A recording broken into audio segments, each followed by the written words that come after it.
Olá, turma, bem-vindos de volta. Então, vamos dar continuidade aos estudos de terra e de coluna vertebral.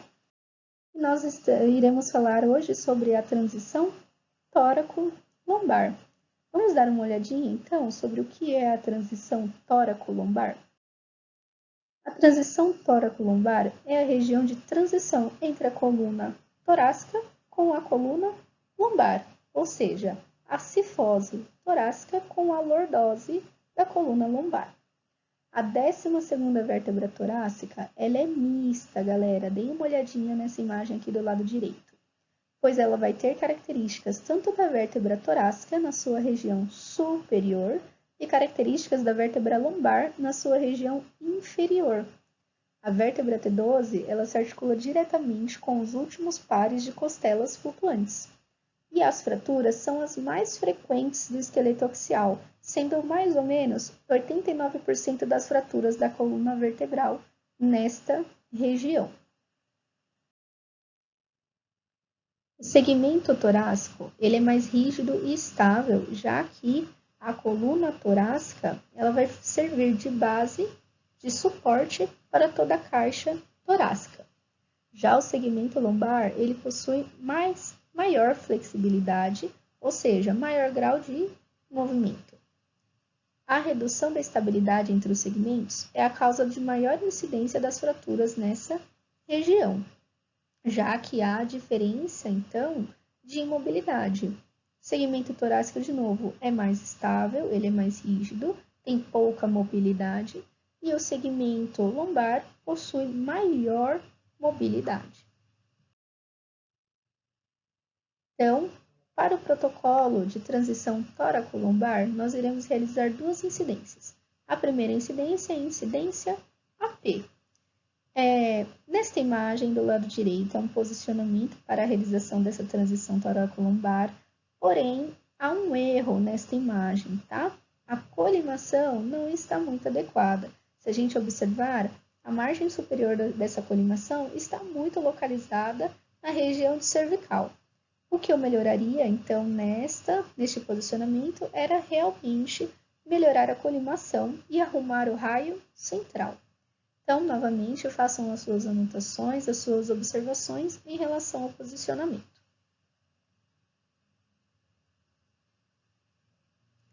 Dando continuidade, nós conseguimos visualizar nessa região, ou nessa radiografia do lado esquerdo, que nós conseguimos visualizar, então, literalmente, a transição da coluna torácica para a coluna lombar. E como nós podemos visualizar isso? Novamente, identifiquem as costelas. Se vocês conseguirem identificar as costelas, nós conseguimos então visualizar as vértebras torácicas. Não visualizou mais costelas, ou você está visualizando coluna cervical ou coluna lombar. Nesse caso, nós sabemos que é a coluna lombar devido ao posicionamento do paciente. Essa vértebra está abaixo da coluna torácica. Então, nada mais do que a primeira vértebra lombar, ou a L1. Então, para a incidência anteroposterior para a transição tóraco-lombar, também vamos utilizar o filme 30x40 na longitudinal com a grade Potterbook. O posicionamento do paciente normalmente é realizado em decúbito dorsal, porém pode ser feito na posição ortostática, dependendo da solicitação médica. O posicionamento da parte. O plano médio sagital é alinhado com a LC ou com a LCM. Os braços estendidos ao longo do corpo, a cabeça ligeiramente estendida. O raio central ele vai ser perpendicular, horizontal ou vertical, entrando na altura de T12 e de L1. Como que a gente faz para identificar, então, a localização de T12 e de L1? Ache o processo xifoide do externo e coloque 5 centímetros abaixo. Então, raio central, 5 centímetros abaixo do processo xifoide. E a sua DFF é de 100 centímetros. Então, esse aqui é um slide que eu deixei para vocês lembrarem aonde está localizado o processo xifoide. Então, olha lá. Primeiramente, o processo xifoide, finalzinho do externo, região mais distal do meu osso externo, e ali eu consigo saber que um pouquinho mais abaixo, 5 centímetros abaixo, eu consigo visualizar, olha só, a vértebra T12 e a vértebra lombar L1, certo? Como que eu consigo identificar? Observem o último par de costelas flutuante e após isso não há mais costela. Então, se não há mais costela, eu visualizo vértebras lombares. Então, mais ou menos de 5 centímetros abaixo do processo xifoide. A segunda incidência para a realização da transição tóraco-lombar é a incidência perfil. Então, a incidência perfil é somente essa imagem destacada em vermelho, porém nós visualizamos também a incidência AP. Nessa imagem tem muitos erros, então vamos visualizar primeiro alguns erros de posicionamento e alguns erros que provavelmente o técnico esqueceu na hora de realizar esse posicionamento. Então dá uma pausa no vídeo e tentem fazer as suas observações.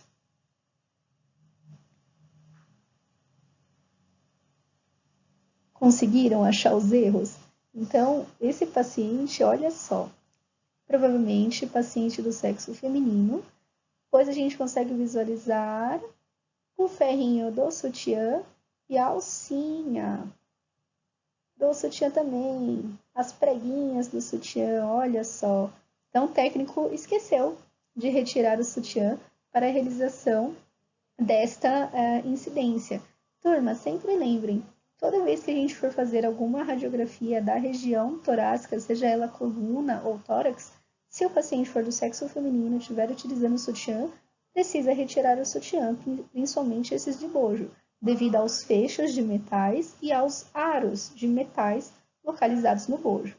Outra coisa que não foi pedido para ser retirado foi o piercing. Olha o piercing aí no umbigo, olha que bacana. O paciente também tinha um piercing. Ok, tudo bem, estamos falando da transição tóraco-lombar. É muito improvável que o piercing vá sobrepor a transição tóraco-lombar, T12 e L1. Porém, e se o paciente tiver aquele umbiguinho mais para cima, que uma vez eu falei para vocês? Então, retire todos os adornos, ok? Posicionamento para a transição tóraco-lombar de perfil é parecido, praticamente igualzinho ao posicionamento perfil laterolateral de coluna torácica. Para a incidência perfil da transição tóraco-lombar, nós vamos utilizar o tamanho de filme 30 por 40 na longitudinal com a grade Potterbook. O posicionamento do paciente em decúbito lateral, com os braços flexionados elevados acima da cabeça, apoiar as mãos abaixo da cabeça de modo que não sobreponham a coluna e manter as pernas flexionadas para melhor equilíbrio. O posicionamento da parte.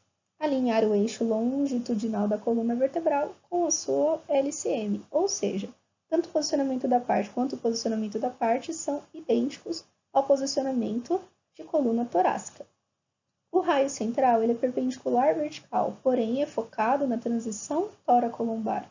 Então, ele entra na altura de T12 e de L1, ou seja, uns 5 centímetros abaixo do processo xifoide. Como você está realizando uma incidência em perfil, há a existência de DOF. Portanto, a sua DFF deve ser de 110 a de 120 centímetros, para que você diminua uma possível magnificação. E aqui, galera, o último slide, nós conseguimos visualizar o porquê que a gente realiza esta radiografia. Essa radiografia é extremamente específica para casos muito específicos também. Então, neste caso, era uma paciente do sexo masculino de 20 anos que ela se apresenta ao setor após um acidente automobilístico. Então, ela estava na garupa de uma moto e ela foi atropelada por um carro. Então, olha o que aconteceu. Houve o deslocamento total do eixo longitudinal da coluna. E o que nós conseguimos visualizar? Então, observem tudo, não só esse deslocamento crítico da coluna. Olha só, há um fecho, então há um adorno, em que neste caso eu não consigo identificar se aquilo ali era um piercing, se aquilo ali pertencia à calça dela. Porém, nós visualizamos, então, um adorno. Esse adorno não é do acidente automobilístico, mas sim de alguma coisa que a paciente estava vestindo ou provavelmente algum piercing. Mas agora vamos olhar este deslocamento crítico. Então, a paciente apresentou ao setor com paralisia dos membros inferiores e ao realizar a radiografia da transição tóraco-lombar, foi visualizado que não houve fratura. Turma, não tem fratura. Porém, como esta é uma região extremamente crítica, já que há mudança daquela mobilidade, lembra, até T12, a coluna ela é muito mais rígida, muito mais estável. Porém, a partir de L1, a coluna lombar ela se torna mais, ela possui maior grau de mobilidade. Então, por conta dessa transição, desse local, já é um ponto em que se ocorrem muitas fraturas. Neste caso, a paciente não teve fratura, mas ela teve um deslocamento crítico lateral extremamente agudo, que tornou, então, paraplégica. E chegamos ao final desta aula, uma aula rapidinha, porém, novamente agradeço a presença de todos vocês e se vocês tiverem qualquer dúvida, só entrar em contato comigo, ok? Tanto pelo meu e-mail ou pelo WhatsApp.